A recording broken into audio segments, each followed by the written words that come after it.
Good morning, good afternoon, good evening, depending on what time it is where you're joining me from today. I welcome you to Speak It with Zoliswa. And as usual, I'm Zoliswa Cheche. I'm so excited that you've come back to join us today. And today's topic is about the thoughts. We're talking about that thing that is in our mind that governs what we do. What are the thoughts? Thoughts are aim-free ideas that are wandering about in our heads. They are just not directed at anything. We have an average of about 70,000 thoughts in a day, and those thoughts determine the things that we are going to do. Thoughts are not guided at all, not unless you are aware of what is supposed to be active thinking. But generally, having thoughts and actively thinking are two different things. You can use the thoughts that you have to direct them actively towards a goal, towards a vision, towards a dream. But if you don't have the awareness of that, then the thoughts are just there and they are wandering about lackadaisically. What do thoughts do to you? Thoughts are responsible for the feelings that we experience. Now, your mind is divided into two. You have the conscious mind. All these thoughts are happening directed by what we are seeing or what we are experiencing around the world consciously. And the language of feelings, which is the transmitter of the thoughts from the conscious to the subconscious mind, is what determines what those thoughts are. Because if we have about 70,000, an average of 70,000 of those in a day, it is obvious that we are not going to be aware of what we have been thinking throughout the day. So the feeling tells us that we have entertained thoughts that we may not have wanted to entertain, be it the feeling of sadness, the feeling of guilt, the feeling of shame, feeling of apathy, or anger, fear, anxiety, pride. Whatever feeling it is associated with the thoughts that we would have entertained in our minds at that time.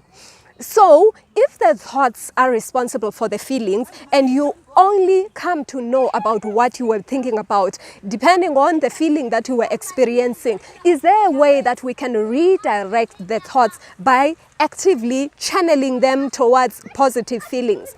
And the answer is yes. How do we do that?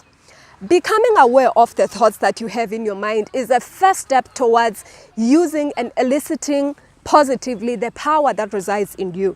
The power that you have manifests itself in the form of the thoughts that you entertain. So if you want to think about something positive right now, try and be sad, try and be angry and think about something positive. And I'll tell you, those two run parallel to each other. It is not possible. But if you want to align your thoughts to your feelings, then you have to vibrate at an emotional level which is linked to the thoughts that you want to entertain.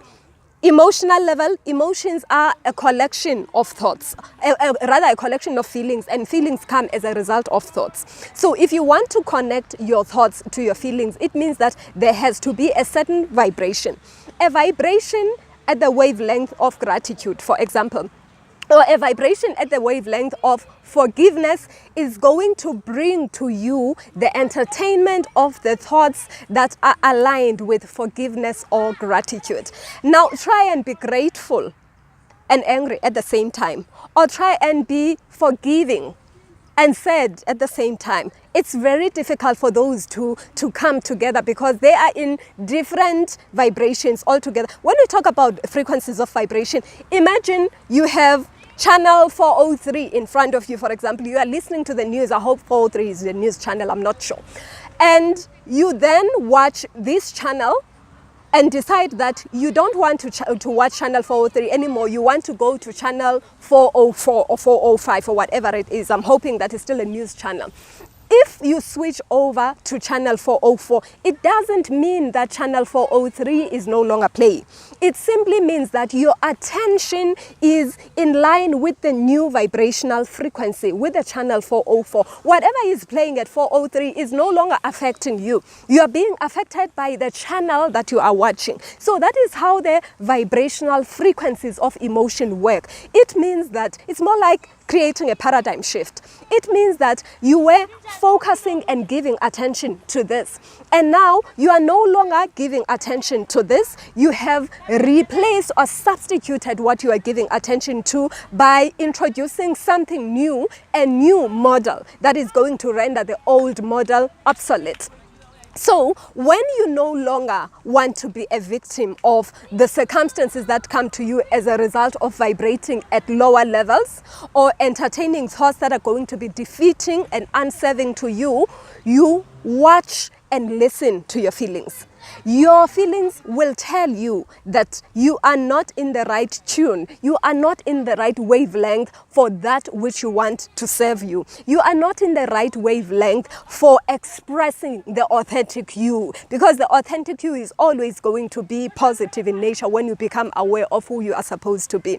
So thoughts can be used in a very exciting and progressive manner by way of actively channeling your thoughts towards that which you want. Now, if you don't have a dream, if you don't have a goal, if you don't have a vision, then you are missing out on an opportunity to use the aim-free ideas that you have that are wandering in your mind to be used in such a way that they can provide to you answers to the questions that how am I going to move from this situation to the next step? Because definitionally speaking, there cannot be a question without an answer. All the answers are already available, but you haven't asked the question. You haven't asked your thoughts to be channeled in such a way that they provide answers to the questions that you have. And the questions that you have are about that which you wish to address in your life and not about what is happening in the current situation. One of the most difficult things to do in life is to think sustainably, consecutively, and consistently in the light of the circumstances that are different from what you want to think. That is difficult, but as difficult as it is not impossible. Thinking is a creative state. It is a creative power that you utilize to manifest that which you would like to see in your life. There is a book that I have been reading in the last few weeks, months, and I keep reading it every day. It is so powerful that it channels my attention to that which I want, even in spite of what is happening around me.